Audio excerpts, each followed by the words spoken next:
I was hoping I was going to get around to making this video last month, but it still kind of works out that we're in the same position when it comes to the Calgary Flames. Right now, just ahead of Christmas.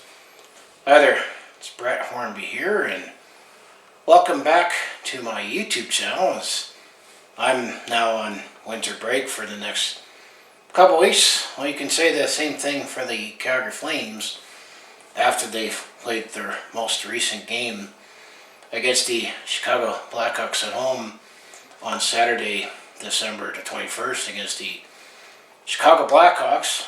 I figured it's time to take a look at where the Flames sit at right now. And I'll ask this question: are you on team tank or team make the playoffs? And where we're at right now, I'm going to have to say, would you take it if you were told that heading into Christmas? So before I get into that, if you want to follow along this Calgary sports fans journey, just make sure you hit like, subscribe. I have my other social media links down in the description below. There's just a lot of angles to look at the Calgary Flames on where they're at. And I'll give my opinion on where I think ultimately the Flames will be when it comes to April in 2025 and how the 2024-25 Calgary Flames have looked up to this point just ahead of Christmas. And if you believe all the pundits coming into this season, you would think this team weren't going to win any games at all this season. I mean, you could say there's some valid reasons. I mean, last season we did regress, but it was the first season that we were under Ryan Huska and Craig Conroy. Ryan Huska, the coach, and Craig Conroy, general manager, after moving on from the previous regime under Daryl Sutter and Brad Chalivin. And then we had a really, really bad start, which kind of expedited the process that Calgary had a bunch of unrestricted free agents, and we traded them all away other than Michael Backlund, who actually wanted to stay. That's just kind of summarized last season. And we missed the playoffs by 17 points. Then in the offseason, I made all the videos talking about the trades I made, including, trading away Andrew Mangiapane and Jacob Markstrom in the offseason. That coming in the season, I think we had the least experienced tandem going into the NHL season with Dan Vidar and Dustin Wolf. But I think part of the reason why we decided to move on from Jacob Markstrom was we were thinking the time is right, that it's time for Dustin Wolf to take the reins, and there was still uncertainty with Dan Vidar when it comes to coming back from hip surgery. And then the fact of, looking at the defense and the forwards, you'd think on paper we would have a much weaker team coming into the season than last season, considering we still had like Elias Lindholm, and then we still had, Chris Tanev and Noah Hannafin on the blue line, and that we've all moved on from them.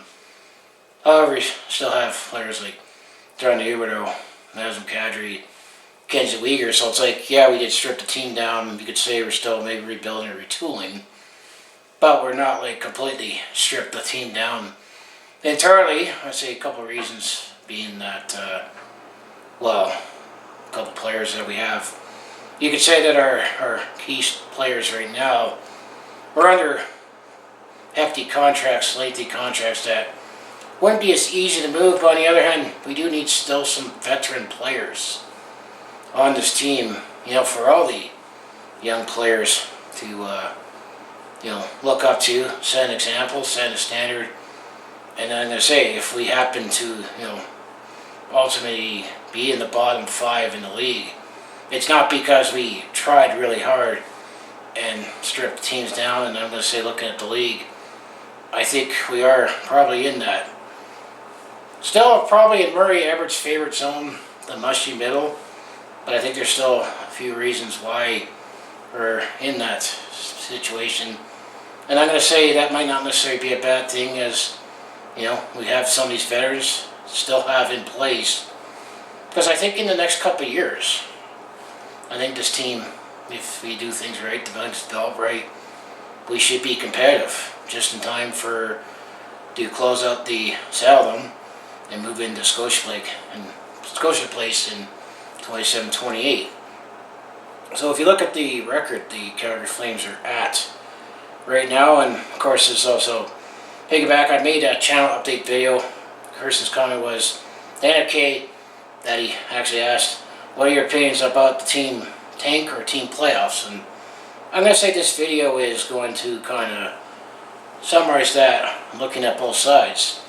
But right now, the Flames have played 34 games for the 2024-25 season, and we're just a couple days outside of Christmas Day. The Calgary Flames have a record of 16 wins, 11 losses, and 7 overtime or shootout losses. Some of those overtime shootout losses have come fairly recently, but if we break down the record a lot more, there's definitely one thing that the Flames are probably asking for Santa for Christmas is at home.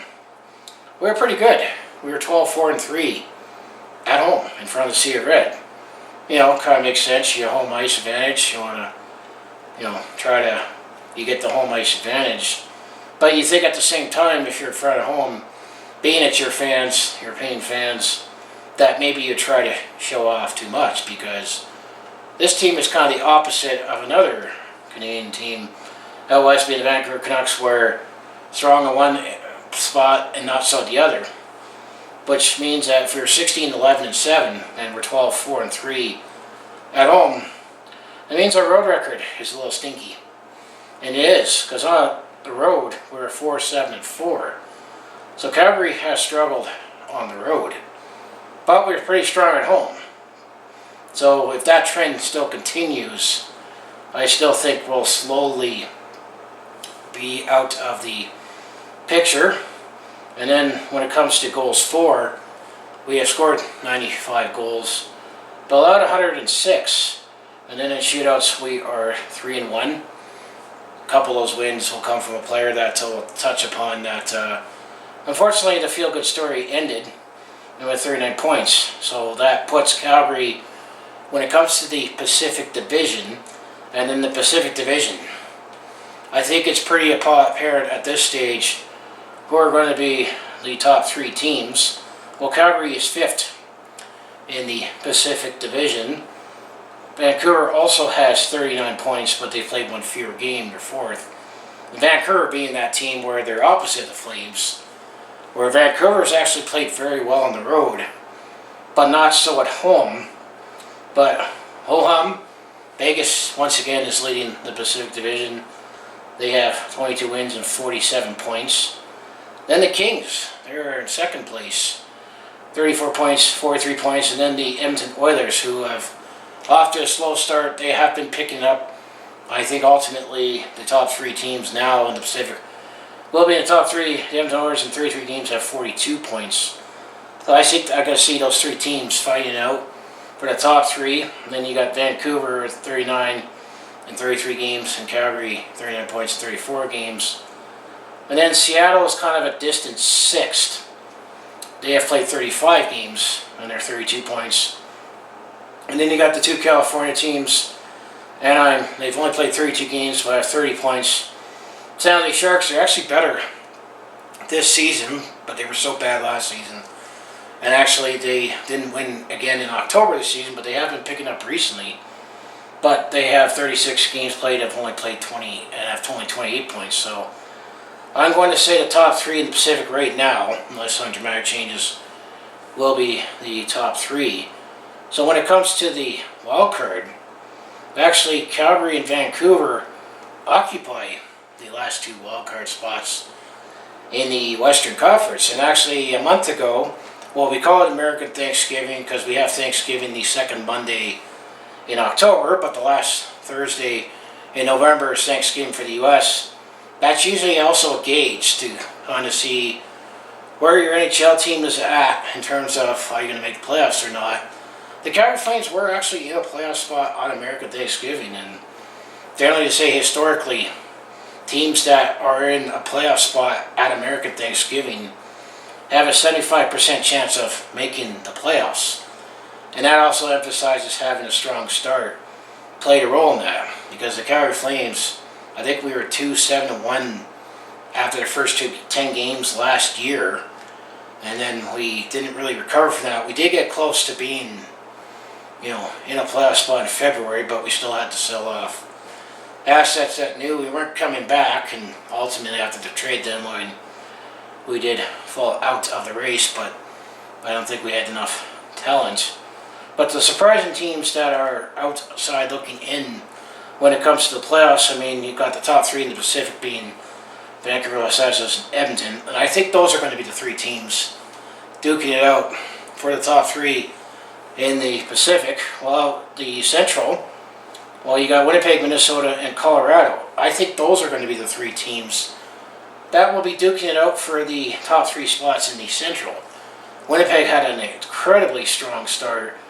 They weren't going to maintain it all year, but they built off enough talent, and they are getting stellar goaltending from Connor Hellebuyck. Minnesota has definitely been led by Kirill Kaprizov, and Colorado, they're now in the top three because they're getting healthier.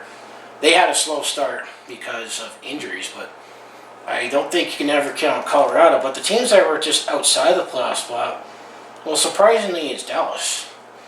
They only played 32 games and have 38 points, so they do have a slightly better points percentage than Calgary and Vancouver. You think Dallas might have enough talent that they're going to make the playoffs. I still think possibly we still might see 5 teams in the Central make the playoffs and 3 in the Pacific, or 4 and 4.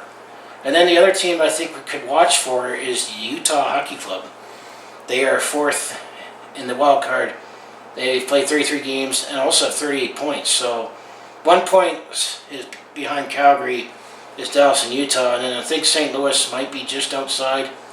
35 games played, 34 points. You got to remember, you're looking at a few points up, but when you have like 4 or 5 teams to leapfrog, that puts you in a tough position. So we're in the hunt, but not too sure if we're going to maintain it for the rest of the year as games tighten up. Get more competitive. There's going to be more divisional games going down the stretch, and then of course it all depends on when it comes to who's in, who's out, and any moves we made. And for the Calgary Flames are going to have to still make some moves. And if you want to look deeper when it comes to our numbers here, I still think one of the reasons why the Calgary Flames, or I say 2 of the reasons why we've been competitive, we had that strong start. We did start off by scoring 18 goals in the first 3 games. And if you go back to the first game when we were in Vancouver, Calgary was down, I think it was 4-0 out of the first period, and I thought, it's going to be a long season. Then we fought back, and eventually we outlasted Vancouver in overtime and won 6-5 in overtime. But, it's game 1. Anything happens, especially 2 heated rivals. And then I personally was at the game when the home opener, when we took on the Philadelphia Flyers. Philadelphia is kind of in that same rebuilding, retooling stage as the Calgary Flames, but we did manage to beat Philadelphia. I believe it was 6-2, if I recall, because I know we scored 6 goals in that game as well. And then Calgary won 4-1 up at Edmonton the next night. But then after that, their offense has dried up, because Calgary ranks 25th in the league in goals for, and then it's only fairly recently, after Calgary went on a franchise record 25 games without scoring more than 4 goals in a game. That Minnesota game that we won without Kirill Kaprizov at home, we had 4 in the column, but that was because we won that one in a shootout. But the offense still has dried up, even though if you look at some of I'll touch upon a couple player stats, so you're thinking, this is kind of just strange. Shots on goal, we're still 10th in the league, as we're averaging 29.5 shots per game. Goals, where it's 2.71. Power play suddenly has gotten better. It was a sore spot for the Flames for a while there. Now the power play is actually 16th in the league at 21.57. However, the penalty kill, we need to work on that, because it's 29th in the league at 72.55. So it seemed like our special teams have reciprocated now than it did a month ago. And then shooting percentage, actually, yeah, the offense, our shooting percentage is only 30% at 9.20.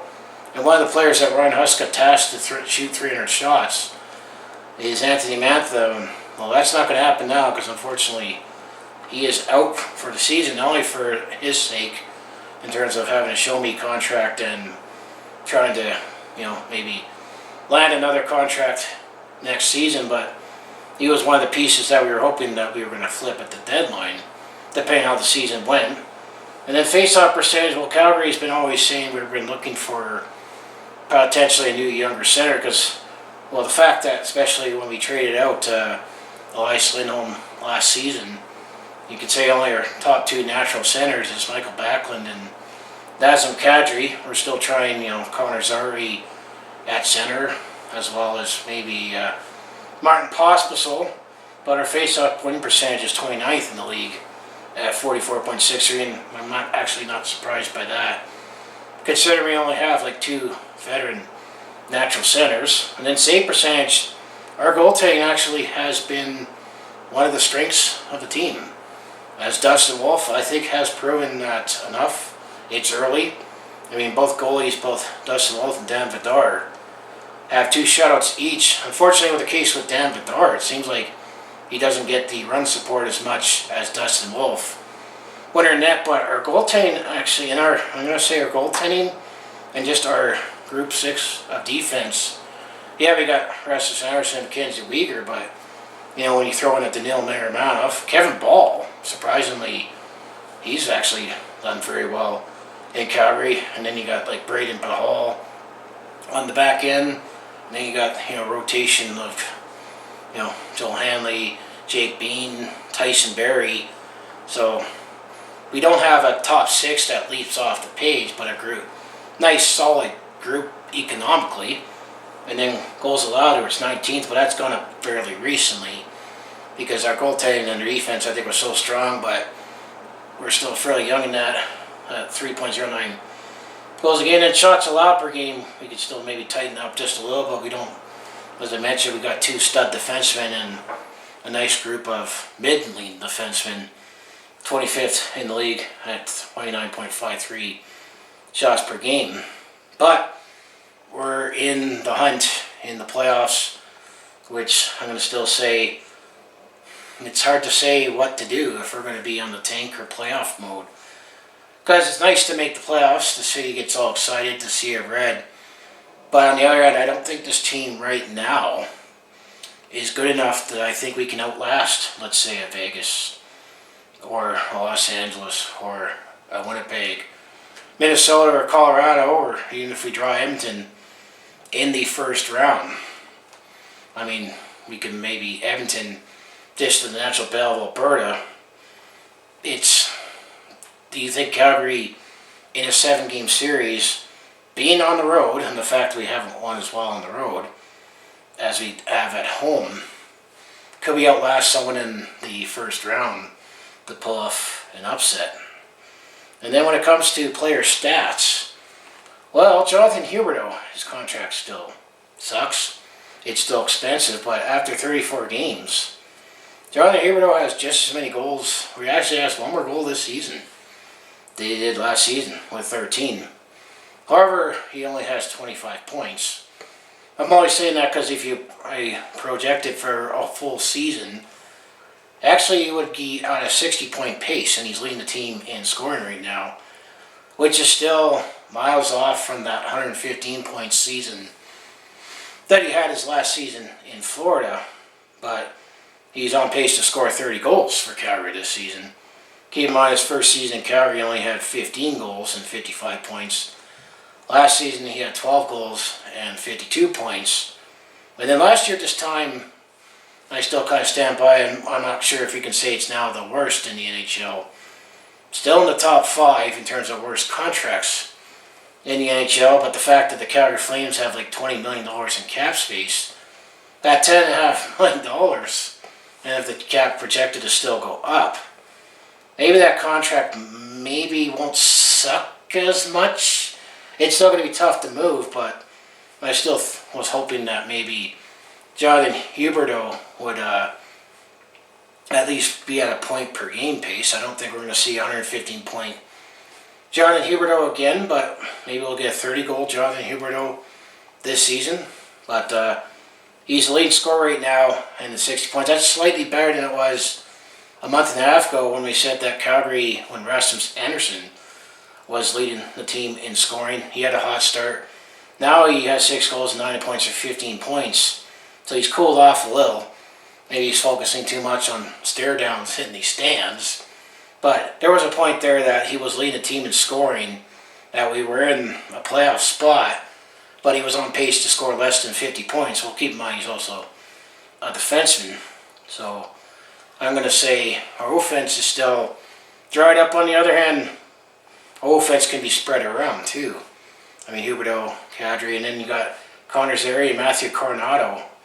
I mean, those are players I think looking like they're graduated and ready for full time, especially Matthew Coronado.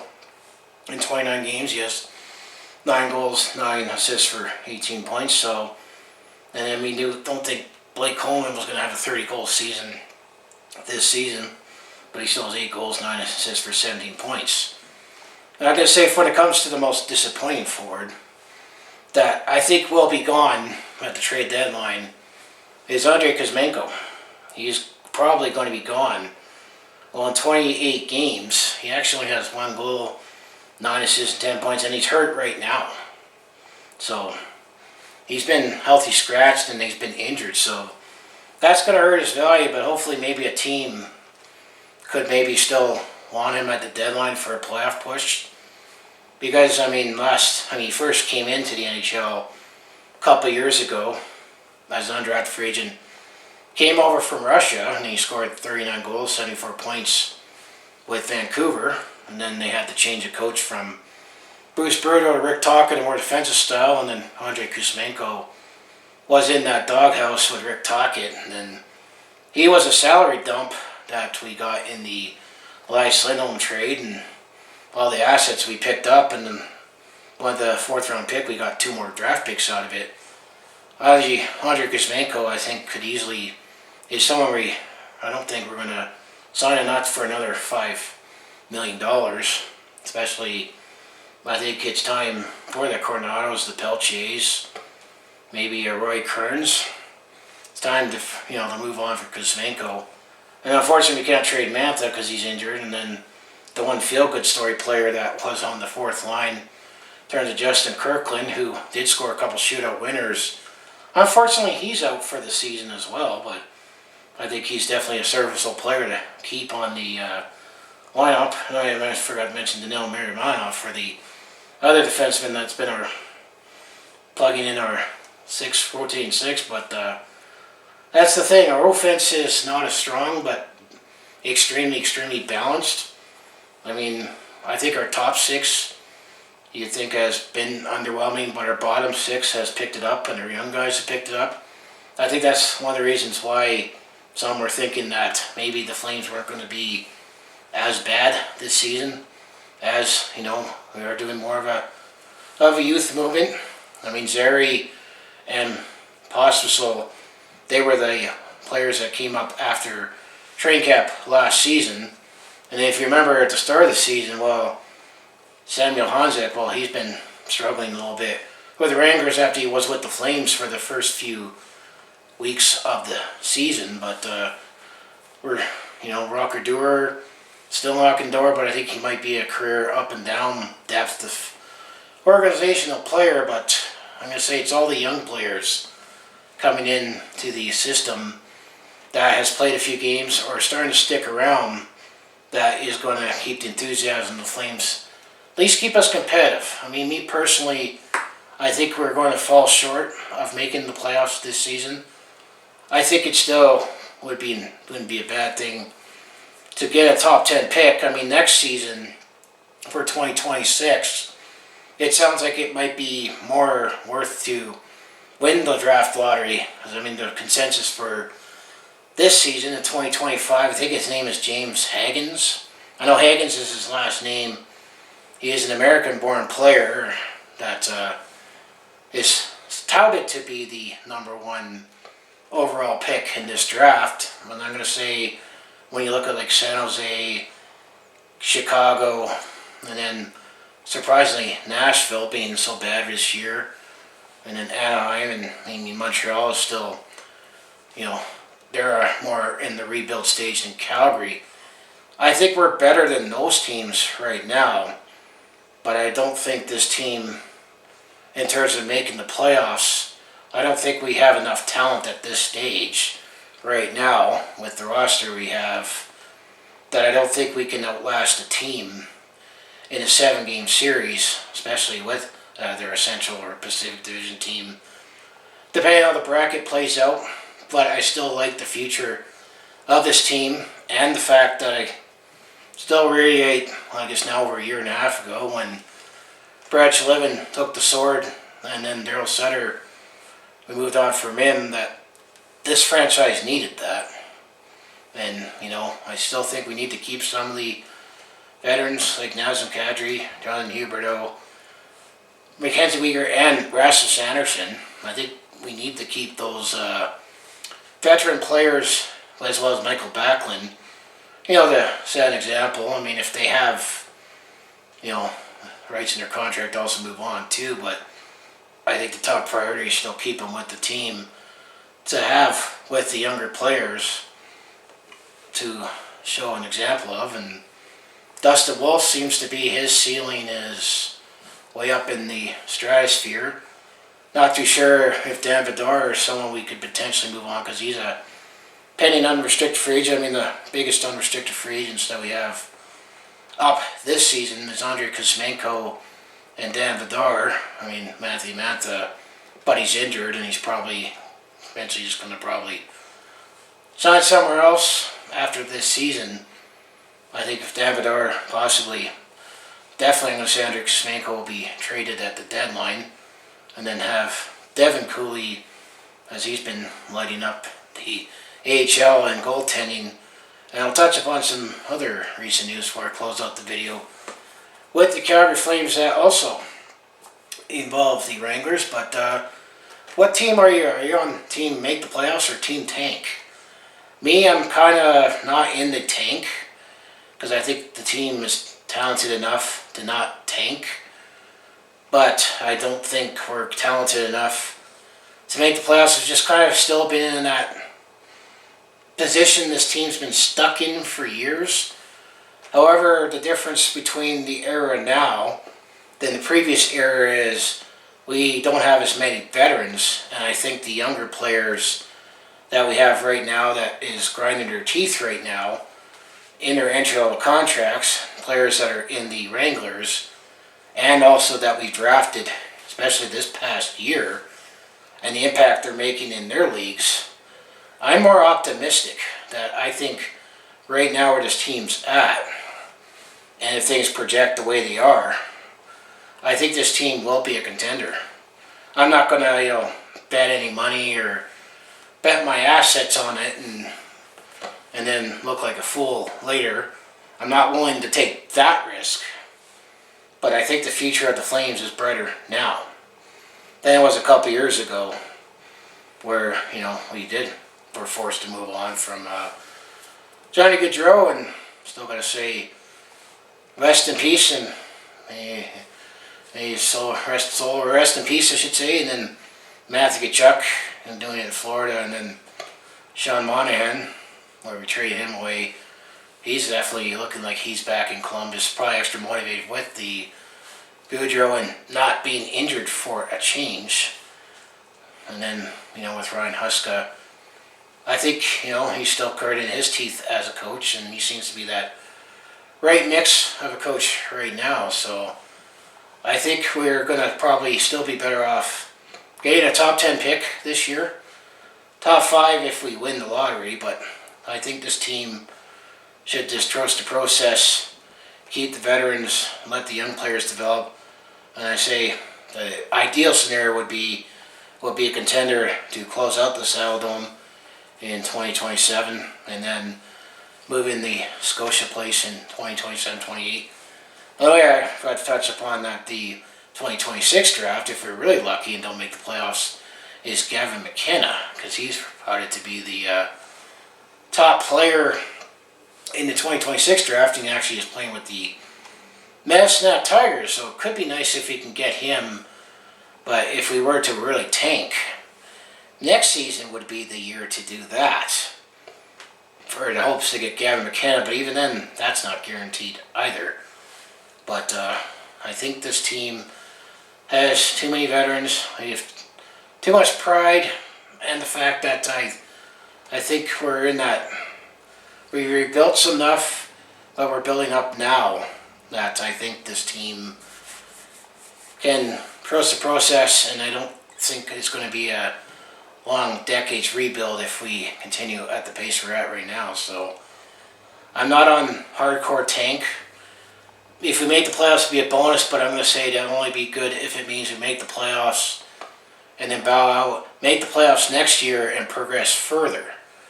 We need to get out of the make the playoffs, not make the playoffs, make the playoffs, not make the playoffs, but never get out of the first round or get in the second round and then get out of the second round.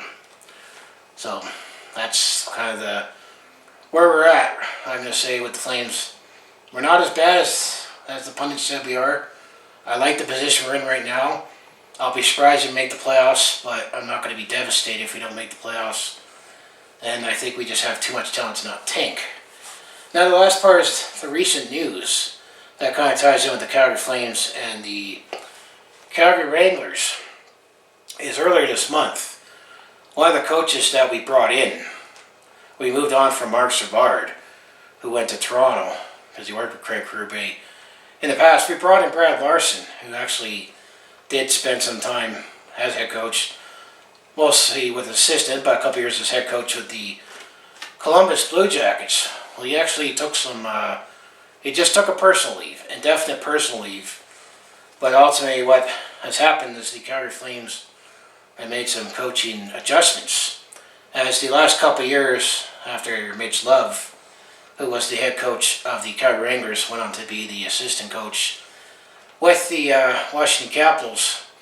Calgary's brought in Trent Cole, who spent some time with the Vancouver Canucks organization as well as the Yucatan Comets, all part of the Vancouver organization.